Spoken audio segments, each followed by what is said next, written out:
Hello everyone, welcome into Above My Pay Grade. My name is Eric. As many investors and Americans are waiting for the other shoe to drop, we don't think the recession's come just yet, or at least the effects. Things like the stock market and the housing market, people are waiting for them to crash. Something else to consider is the amount of consumer debt people are having to take on to fund their lives. I have an article here from CNBC. The title says nearly half of Americans are falling deeper into debt as inflation continues, cost boosts. And I want you to imagine there's a person that cannot pay their bills, or cannot make ends meet. Therefore, they go to a credit card. This is a lot of Americans, by the way. So they go to a credit card which has a high interest rate. If they can't pay their bills, that means they cannot pay off their credit card, right? So if they can't pay off their credit card, we all know what a death trap credit card debt is, because the interest is 20-something%. And then as interest rates rise, that interest gets even bigger. And so these people that are filling the gap with credit cards, eventually that runs out sooner rather than later. And so this could potentially be the other shoe to drop, is people who are patching holes in the ship with credit cards. Maybe they're on the lower income, middle income in the United States, and they have the luxury of using a credit card to pay for their bills. That credit card's not going to be there anymore here in a couple months, because they will have maxed it out. So reading from this article here, in an economy that produced the highest inflation rate since 1981, as we already know, Americans are struggling to keep up with expenses and putting less money aside for emergencies and long-term financial goals, several recent studies show.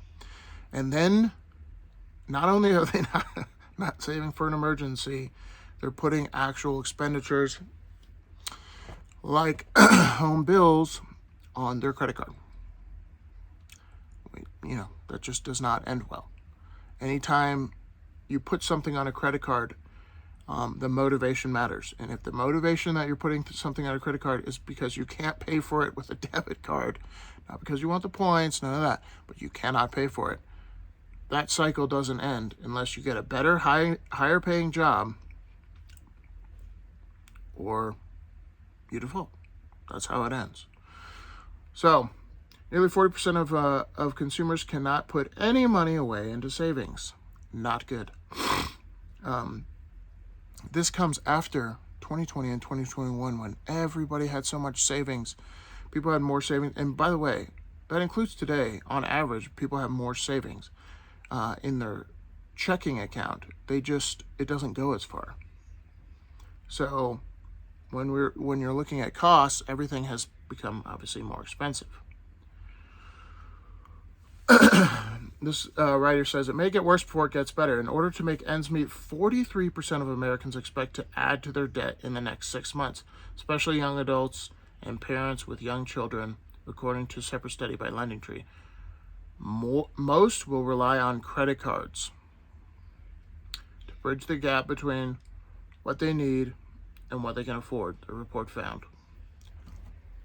So as the wealth gap continues, remember, I've talked about how inflation helps the rich, because if you have assets, they go up with inflation. And if you can't make ends meet as inflation rises, you get further into debt, which pushes you farther down the economic ladder. That is young people, as this article stated, and people with young children. Sad. You have politicians say that inflation helps the poor. Obviously, it doesn't. It's infuriating. Last thing here. Americans' overall satisfaction with their financial condition now stands at a 12-month low. Everyone was happy when there was free money. And as I say on this channel, there is no free lunch.